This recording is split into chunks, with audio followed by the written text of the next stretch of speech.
Ay, pues me da mucho gusto darte la bienvenida una vez más, Rosa Eugenia Chávez, doctora mía querida, y bueno, ahora salvadora, porque además fui tu paciente COVID, no lo esperábamos, son de estas sorpresas que pues suceden, pero afortunadamente y gracias a ti y a Dios estamos del otro lado. ¿Cómo estás? ¿Qué tal? Pues muy contenta de que vayas tú muy bien, porque sinceramente con este coronavirus SARS-CoV-2 todo es muy impredecible y sí necesitamos mucho que el paciente sea muy correcto, muy preciso y muy puntual en la tomada de sus medicamentos. Mira, quiero empezar rápido para comentarle a la gente, porque es una cosa que yo sentí y te quiero agradecer públicamente. En el momento en que me dijeron que lo tenía y tal, pues recurrí a mucha gente que conozco, por supuesto tú estabas en mi mente en lugares primarios, pero quiero decirlo que me dijeron diferentes cosas, muchos médicos, y hasta que tomé la decisión dije, yo tengo que hacerle caso a uno, y esa fuiste tú. Te agradezco porque fue totalmente atinado todo, pero sí me sentí en una enfermedad que nunca me había sentido, ¿no? Donde había como diversidad de opiniones sobre esto sí, tómatelo, esto no, esto tanto, esto no. ¿Qué pasa con esto, Rosy? ¿Es por lo que no conocemos el virus? Sí, exactamente, porque el coronavirus SARS-CoV-2 realmente ingresa por las vías respiratorias, pero acaba yéndose a muchísimas partes del organismo. Entonces, va inflamando primero todas las vías respiratorias, después ataca a las bacterias buenas del intestino, que son las que nos defienden, que son las que tienen que ver con nuestro sistema inmunológico, pero también se mete con el hígado, se mete con el corazón, con el cerebro y muchas veces con la piel. He tenido pacientes con vasculitis muy intensas, esto es inflamación de las venas de la piel que dan un severo problema en la piel que parecen las personas como monstruos. Entonces no sabemos realmente dónde va a atacar. Lo que nosotros tenemos que hacer es ver que la oxigenación esté bien, que no haya temperatura, cómo se va sintiendo el paciente para irle dando antiinflamatorios correctos, ir viendo que no tenga tendencia a tener coágulos, eso se ve en la sangre con la prueba del dímero D y con Ahorita la te voy a preguntar de ferritina. eso, ajá. Y eso es muy importante, por eso damos anticoagulantes que pueden ser suaves como la aspirina Protec o pueden ser ya mucho más intensos como la enoxaparina, obviamente otro tipo de anticoagulantes.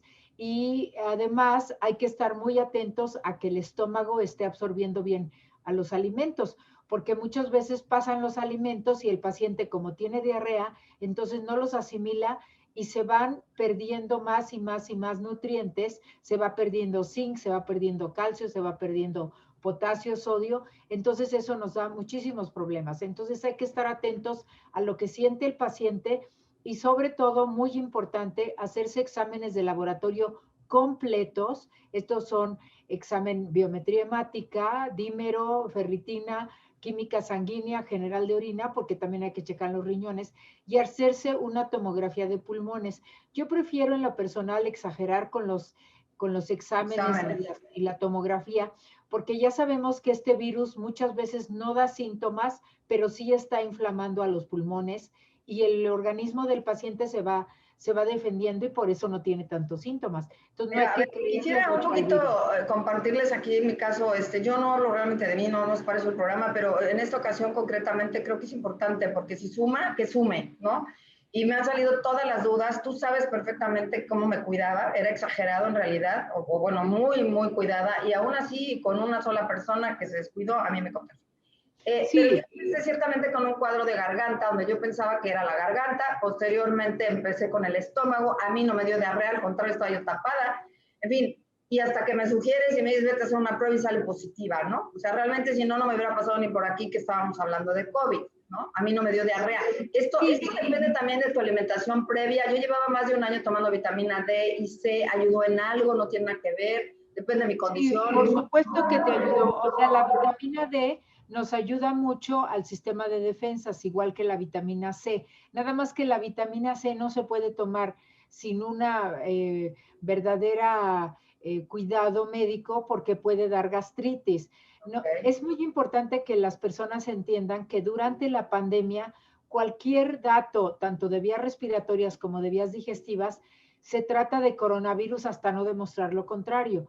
¿Por qué? Porque estamos en pandemia. Esto quiere decir que el virus es muy activo y que lo que ya sabemos que se transmite por el aerosol de la saliva, que es microscópico, pues nunca vamos a poder estar más que muy cuidados y no confiar absolutamente en ninguna persona que no viva con nosotros y que tengamos la constancia de que de veras se cuidan. Entonces, por ejemplo, lo que te pasó a ti, una sola persona que en un descuido que se quitó el cubrebocas y desgraciadamente había aerosol de saliva contaminado, pues entonces ya te transmitió el No, virus. y que además veías seguido, porque yo sí veo este fenómeno de que vas agarrándole confianza a los que ves seguido, ¿no? Y es una estupidez bárbara, porque no, no es mi hermano, es mi mejor amigo, es mi mejor amiga, es como me va a contagiar si le veo tan seguido. No, bueno, es que sale a la calle y ya se descuida, se contagia y te contagia. ¿Qué fue lo que pasó? Sí, sí, es muy importante que las personas entendamos, a pesar de que ahorita ya hay muchísima gente vacunada, que debemos de evitar contagiarnos con este virus. Eso solamente lo podemos hacer si estamos a distancia de las personas que no viven con nosotros, y si las personas que viven con nosotros van a trabajar, igualmente conservar las distancias, usar el cubrebocas cuando vamos a estar, por ejemplo, en el supermercado o en el banco o vamos a ir a un restaurante. Bueno, yo soy de las que uso 2 cubrebocas, o sea, 2. Gracias a eso no contagié a mi mamá, que está delicada de salud, porque estuve con ella 3 días antes y traía doble cubrebocas. Eso fue muy, muy importante porque la carga de cantidad de virus que tú tuviste fue menor porque has estado protegida. Entonces, sí te ha ayudado las vitaminas, sí te ha ayudado todo lo que hemos ido platicando a través de esta pandemia, sí te ha ayudado que te conoces y por supuesto que enseguida avisaste, bueno, tengo un dolor de garganta que ya he tenido en otras ocasiones, pero durante la pandemia, pues hay que sospechar del virus, porque el virus ha dado problemas en la nariz a personas alérgicas que siempre están congestionadas y resulta que no es una alergia, sino es... Y era, como bien sabes, del estómago, con esto de la cabeza, mucho dolor de cabeza y los ojos que no los podía mover. ¿De cuándo a cuándo puedo contagiar una vez que me diagnostican el virus? Sí, si nosotros tenemos el diagnóstico ya de virus positivo, calculen 12 días que vamos a estar contagiosos. Pero o sea, a partir de que me dicen... que han estado contagiosas hasta 3 semanas. Ok. O sea, por eso nosotros hablamos de 3 semanas, pero hay personas que a veces necesitan más. Pero 3 semanas a partir del examen son el periodo de contagio que es muy importante no estar en contacto con las demás personas. Ok, luego aquí, ¿hasta cuándo el tratamiento médico? Es decir, ya que supuestamente yo ya pasé esa etapa, ¿cuánto tiempo posterior a que teóricamente yo no estoy contagiando ya, pero sigo con mi tratamiento de la cortisona? Sí, la cortisona se está usando dependiendo de cada persona qué molestias tiene y también dependiendo de la tomografía de pulmones, dependiendo de la oxigenación y dependiendo de los exámenes de laboratorio. Entonces, muchas veces la cortisona se usa hasta 3 o 4 semanas. En promedio la usamos 3 semanas porque la cortisona tiene que ser al principio muy intensa y después se va bajando la dosis. Pero no hay una regla específica porque eso nos los va a ir diciendo el organismo de cada paciente. Pero por otro lado también tenemos al anticoagulante. El anticoagulante nos los va avisando cuándo quitarlo, el dímero D. En general, a veces hay personas que están hasta 2 meses con anticoagulante porque les va bajando muy lentamente el dímero D. Yo no conocía este particular tema de la sangre y fue contigo en esta ocasión. Sí me dijiste, hazte de sangre, de orina. En la sangre vimos el dímero D y esta otra cosa, ¿cómo se llamaba? La ferritina. Sí. ¿Eso fue en el de orina o en el de sangre? Eso es de sangre, eso es de sangre y se ha visto que con el coronavirus nosotros necesitamos tener completas los exámenes de sangre, los exámenes de orina y por supuesto el dímero D y la ferritina porque nos están indicando periodos inflamatorios. Y como ¿ese qué mide? O sea, ¿los dos miden inflamación? Inflamación, pero también la inflamación exagerada que da las tormentas y ferritina. Ferritina. Sí, dímero D y ferritina. Porque como sabemos, el organismo se empieza a defender, pero se defiende tanto del coronavirus SARS-CoV-2 que empieza lo que nosotros llamamos tormenta de citoquinas. Es decir, las defensas están demasiado activas y se vuelve en contra de nosotros. Sí, no saben qué están haciendo, ¿no? Por eso es que nosotros tenemos que dar cortisona y por eso tenemos que dar anticoagulante para que no se vuelva una agresión hacia nuestro propio cuerpo y creemos trombosis, que ya sabemos que el coronavirus da muchos problemas con trombos y eso puede ocasionarle la muerte al paciente. Oye, este tema, por ejemplo, también de la ivermectina, que entiendo que mucha gente no sabe si está funcionando o no, pero la están dando. O sea, digo, te dicen, tómatela, 2 pastillas un día, 2 el otro, que fue muy al principio. Sí, es importante saber que la ivermectina nos ayuda, es un antiparasitario que ya tenemos muchos años de conocerlo, pero que en algunos estudios, sobre todo Francia, se vio que podía ayudar. Ahora, si no es agresivo al organismo, como otras sustancias, entonces se puede tomar en un periodo de 2 días. No quiere decir que todos lo tomen como prevención. No hay prevención más que el cubrebocas, que es este, que ya saben, se tienen que tapar perfectamente, los gogles, ¿sí? Y con esto nosotros sí prevenimos que entre el SARS-CoV-2 y por Pero supuesto... tan es así, tan funciona, que tú vives como un astronauta y has visto a muchos pacientes y no te has infectado porque te has cuidado como debes.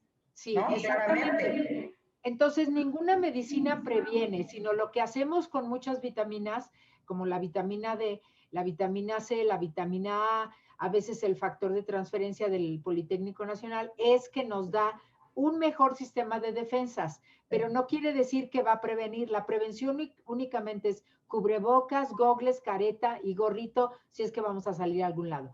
Entonces, en el caso de las personas que ya están infectadas, damos la ivermectina porque hay estudios que hablan de que sí sirve, pero hay muchos otros que hablan de que no sirve. Pero no es un medicamento agresivo. No es si sirve, ¿en qué suma, Rosy? Si sirve, ¿para qué sirve? Bueno, yo sabía que se lo daban a los niños para los piojos, incluso también es una medicina que le dan a los perritos para los chinches y las cosas. Sí, nosotros tenemos que pensar que cuando el sistema de defensa se baja porque atacó el coronavirus SARS-CoV-2, entonces cualquier otro bicho, llámese bacteria, llámese parásito, puede atacar. Entonces, este medicamento que es un antiparasitario, lo que hace es preparar al sistema de defensas para que actúe contra el coronavirus. No es porque actúa contra el coronavirus, desgraciadamente. Pero contra cualquier bicho raro. Una medicina que ataque y mate al coronavirus, como por ejemplo los antibióticos que sí matan a las bacterias. Se dan antibióticos para prevenir que las bacterias no se aprovechen de que tu cuerpo está infectado por el coronavirus, porque es como se hace una fiesta. Se hace una fiesta, está el coronavirus en tu cuerpo y como inflama por todos lados, entonces llegan las otras bacterias que pueden estar en el ambiente o en la comida y se aprovechan de uno. Por eso es que a veces se da antibiótico. Ahora te pregunto también, a ver, ¿cómo quedas más protegido? Lo platicamos el otro día. ¿Si te da o si te has vacunado? Me llevé una la vacuna. Eso es muy importante para todo público. La vacuna es la que va a hacer específicamente los anticuerpos contra el coronavirus. El hecho de que hayas estado enfermo puede ser que tengas algunos anticuerpos, pero nunca va a ser igual que la vacuna. La vacuna sí te va a proteger porque tiene defensas específicas, por ejemplo. Si habláramos en porcentaje, que me haya dado cuánto me podría llegar a proteger versus una vacuna. Estás hablando de la vacuna, es casi el 90, ¿no? Sí, hay personas que tienen un anticuerpo nada más, hay personas que tienen 60, hay personas que tienen 200. Es muy variable y definitivamente el que una persona se haya enfermado no quita la posibilidad de que se reinfecte. Y la reinfección en el mundo ya se ha publicado que es peor que la primera infección. Conclusión, la vacuna sí protege, cualquiera de las vacunas que hay en el mercado protegen contra el SARS-CoV-2, pero nosotros debemos de evitar estar en contacto con personas que tengan el virus, porque no todas están vacunadas. Ahora, la vacuna no te quita la posibilidad de transmitir, te defiende en forma muy importante contra el coronavirus. Para eso, por ejemplo, vamos a pensar, perdón, que yo ya estoy vacunada, ¿no? y entonces estoy con alguien que está expuesto y a lo mejor porque mi nivel de defensa ya está alto y la carga viral es baja, yo no me infecto, pero yo podría llevarme el virus y pasárselo a alguien más. Exactamente, por Y a eso mí es no que me da, a mí no me insistimos. da. Sí, por eso es que insistimos que hay dos problemas. Uno es que tu cuerpo se defienda y se va a defender con la vacuna. Y otro es que tú no seas un transmisor. Por eso es que se está insistiendo todos los gobiernos que por favor, mientras no tengamos de 60 a 70% de la población vacunada y sigamos en pandemia, quiere decir que el virus está activo, se está reproduciendo y por eso hay varias variantes. Por ¿Cuántos ejemplo, más? Aproximadamente 20 millones de personas vacunadas, más o menos o menos, más o sí, menos, ¿no? nosotros llevamos hasta el día de hoy 22 millones de vacunas, Pues nos pero faltan tenemos muchas. ahorita que están llegando constantemente, tenemos 27 millones de vacunas ya en Sí, a México. ver, ¿cuándo hacerme la próxima PCR? Sí, PCR es la que nos dice si todavía hay posibilidades de contagio. Y Ajá. esa conviene hacerla a las 2 o a las 3 semanas, Semanas. dependiendo de cómo haya estado tu contagio. Y al mes te puedes hacer la vacuna de anticuerpos de la inmunoglobulina G o IgG. Pero a las 3 semanas de tu PCR positiva es cuando te tienes que hacer La la nueva. PCR para ver si ya no eres contagioso y si ya puedes ir a trabajar, etcétera. Una vez que sale negativo, en mi caso no me la he vuelto a hacer, en eso estoy estos días, una vez que me la vuelva a hacer y inmediatamente me decías, ¿me puedo vacunar al día siguiente? Bueno, normalmente, dependiendo del cuadro, se puede uno vacunar. Si ya es negativa, se puede uno vacunar a las 2 semanas cuando el cuadro no fue muy severo, es decir, cuando los pulmones no fueron atacados. Si Ya. no, hay que esperar por lo menos un mes. Pero sí es importante vacunarse porque es nuestra única posibilidad de defensas. Entonces, en el caso tuyo, que fue un cuadro mediano, que afortunadamente no te atacó los pulmones, pero sí la coagulación y sí tuviste inflamación generalizada, pues en cuanto salga negativo, a la semana siguiente ya te pueden vacunar.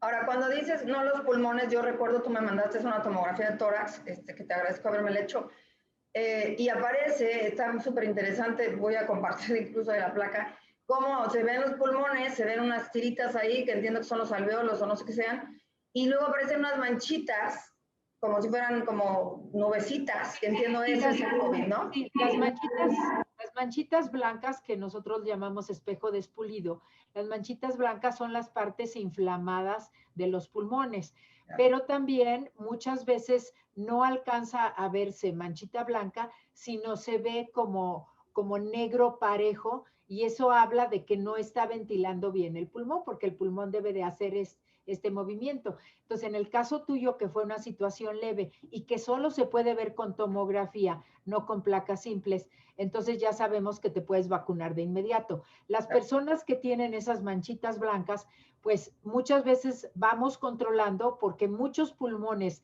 que se inflamaron, les queda en esa zona de inflamación fibrosis, que es como una cicatriz del pulmón. Y muchas veces eso ya no se recupera. Hay pacientes que llevan 6, 8 meses, 12 meses de tratamiento desde el año pasado y han ido mejorando, pero no se han curado totalmente. Ya no tienen al virus, pero tienen la inflamación que les dejó el virus. Y claro, uno necesita oxígeno para vivir y uno necesita los pulmones. Por eso es tan importante que la gente entienda que se tiene que seguir cuidando y no confiarse en que ya tuvo enfermedades y estarse checando con todos los estudios adecuados. Ahorita que decías exacto de los pulmones, por ejemplo, en el caso brevemente de Toño Mauri, que todos conocemos y que lindo que lo haya compartido tan de cerca porque generó muchísima conciencia.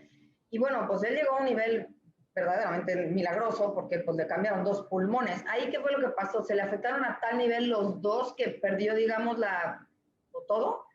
Sí, es decir, que los pulmones, en lugar de ser esponjitas, se quedan todos cicatrizados como si fueran estropajos. Entonces, esos estropajos, que nos acordamos de la raíz del estropajo, ya no tiene la posibilidad de inflarse, para decirlo de alguna forma fácil, de inflarse como esponjita. ¿Eso Entonces, fue la por persona, una condición de él o fue porque le dio muy fuerte el virus?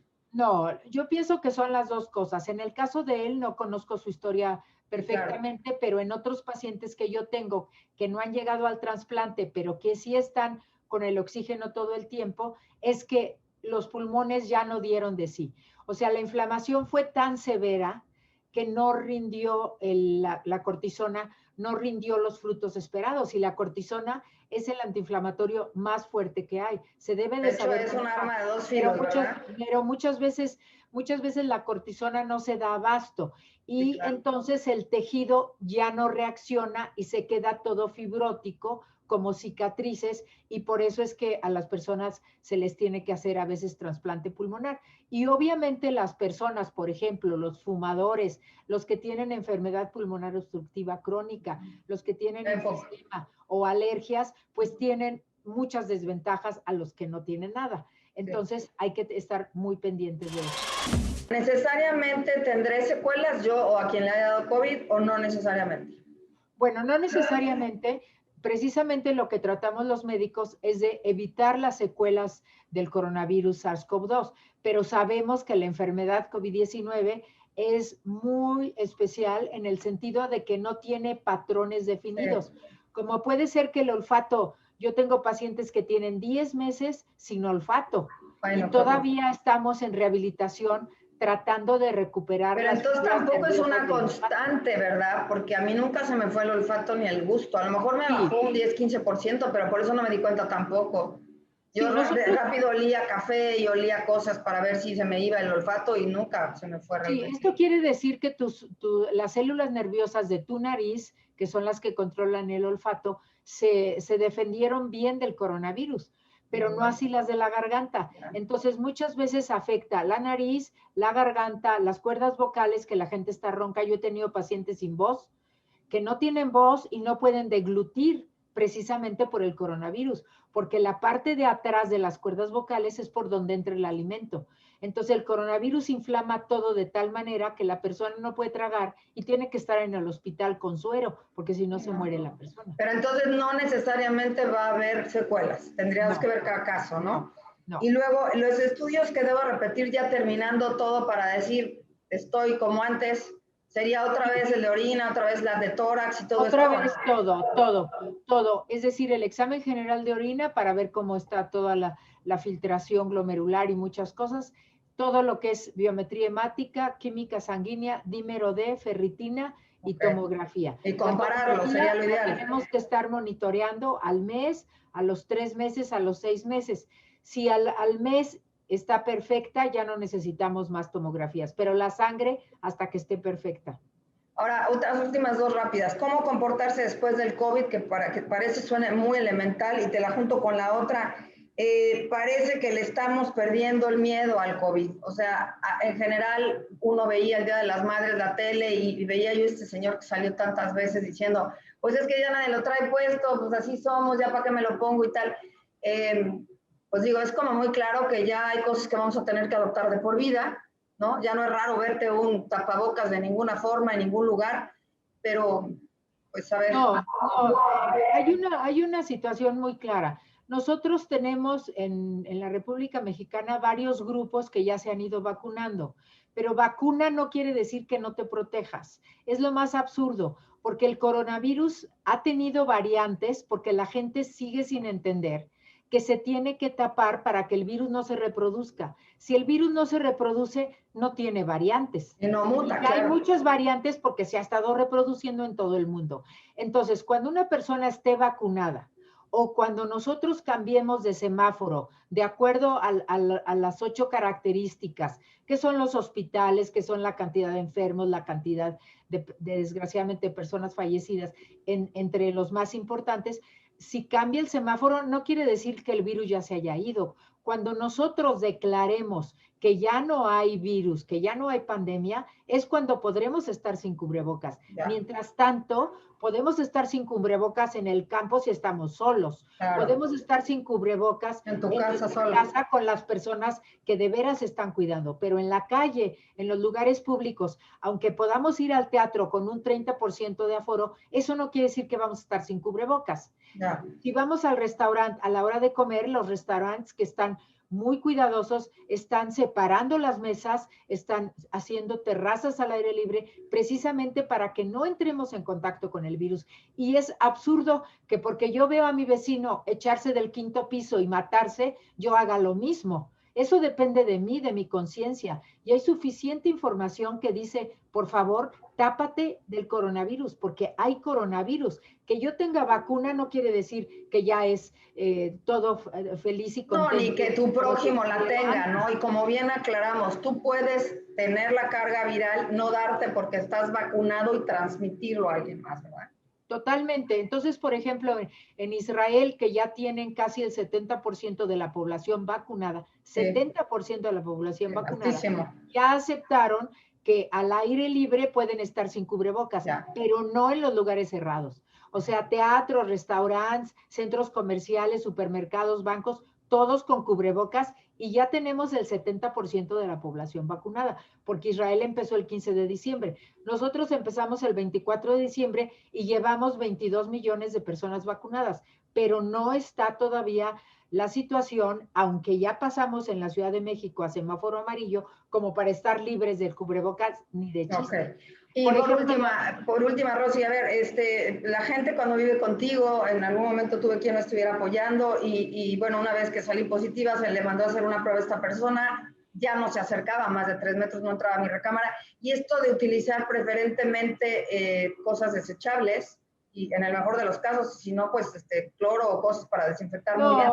Por ejemplo, todo lo que es la ropa se puede lavar con agua caliente, o se le pueden dar varias lavadas a la ropa con agua fría, y con eso ya sabemos que el detergente mata al coronavirus. Eso es una grandísima ventaja. Okay. Por otro lado, los cubiertos, los platos, sí hay que lavarlos con agua caliente o dejando remojarlos media hora en agua caliente con detergente común y corriente de trastes. El cloro es muy irritante, entonces hay que tener cuidado con el cloro y menos en espacios cerrados. De acuerdo.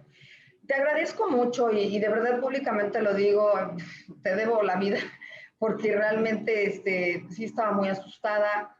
Qué bendición tenerte en mi vida y conocerte, que has ayudado a tanta gente, que eres tan profesional y siempre estuviste, que eso además me dio una gran fortaleza, porque como te digo, es la primera vez en mi vida que una gente me decía una cosa, otra gente me decía la otra, y creo que hay que escuchar a una sola, porque si no te puedes volver loco, ¿eh? Me sentí, en lugar de amparada, era un desamparo donde dije, no, o sea, le voy a hacer caso a Rosa Eugenia, punto, nada más, ¿no? Sí, es muy importante. Muchas veces estamos en un grupo de médicos de varias especialidades en donde nos ponemos todos de acuerdo, pero tienes razón, o sea, tiene uno que tener a su médico y el médico tiene que estar monitoreando diariamente al paciente, es decir, cómo está el oxígeno, cómo está el pulso, cómo está la presión arterial en el caso de las personas que tengan problemas, cómo está el enfermo diabético en cuanto a azúcar. Y cualquier foco rojo, que es la baja de oxigenación más baja de 90, enseguida tiene que mandarse al paciente al hospital. Muchas veces el paciente puede quedarse en casa, pero bajo el cuidado, monitoreando diariamente al paciente, aunque sea vía telefónica, cosa que lo hacía, videollamada, cómo está el oxígeno, cómo está su respiración en general, porque sabemos... Y además decirlo también, Rosy, no es un tema barato, hay que decirlo, ¿eh? O sea, nadie que yo conozca en un hospital privado se ha gastado menos de 20, 25 mil pesos, y lo digo tal cual, qué bueno que hay salud pública. Hasta miran eso, ¿eh? Porque no es un gasto menor, y bueno, ya sería lo de menos en un momento dado, pero falta pagarlo, ¿no? Y por otro lado, pues sí decirle a la gente que se siga cuidando. Yo te agradezco muchísimo. Van a seguir saliendo muchas cosas que me gustaría cotidianamente sigamos hablándolas. Y bueno, preguntarte por último, ahora sí ya último, ¿sí sientes que te ha bajado el nivel de pacientes? Por lo menos vamos en un buen camino. ¿Se te ha muerto menos gente? Suena horrible lo que te estoy preguntando, pero ¿así ha sucedido? Sí, ahorita ha habido menos complicaciones, pero la gente pues tiene que entender que tiene que seguir cuidando. O sea, ahorita el hecho de que el coronavirus haya bajado un poquito su acción, no quiere decir que no haya, sí hay. Entonces la gente se tiene que seguir cuidando, pero sí ha bajado el número de muertos, ha bajado el número de complicaciones, pero es importantísimo. ¿Por conocimiento, Rosy? ¿Por qué? ¿Por conocimiento del tema? Por conocimiento del tema y por las vacunas. O sea, las vacunas están ayudando porque, por ejemplo, hay las personas mayores de 60 años que ya están vacunadas, pues eso ayuda a que la gente no se muera, por supuesto. Oye, y que se puede vacunar todo el mundo, que también fue un tema que en su momento lo tratamos tú y yo. Me estás hablando gente con quimioterapias, gente con VIH, gente con... Todas las personas, salvo las que hayan tenido un shock anafiláctico severo, como por ejemplo hoy tuve una paciente que tuvo un shock anafiláctico severo a la vacuna del sarampión, que la tuvieron que vacunar aunque era adulta, y afortunadamente estaba en el hospital, si no se muere. Entonces, ese tipo de personas hay que valorarlas con mucho cuidado.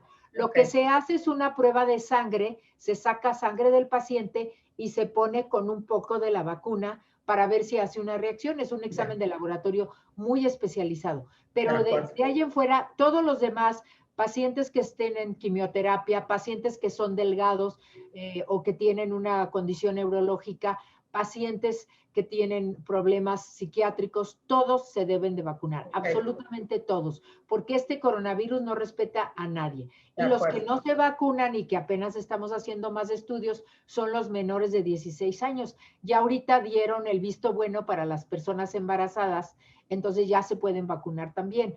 Pero por favor, hay que vacunarse, todas las vacunas sirven y hay que seguirse cuidando para acabar con la pandemia. Te agradezco mucho que seas mi doctora y que me hayas sacado adelante de todo esto y recomendarte muchísimo ampliamente y que se cuiden mucho. Sí, que se cuiden muchísimo y al contrario, yo te agradezco mucho la posibilidad de platicar de estos temas que son tan importantes porque después la gente confía y hay mucha mala información. Hay que vacunarse y hay que taparse y no hay de otra. Y si la familia se enoja porque no nos pudimos dar abrazos, pues el año que entra se contentará. Ni modo. Así es. Ya tiene dos problemas. Te mando un beso, mi Rosy querida. Estamos en contacto, doctora Rosa Eugenia Chávez Calderón.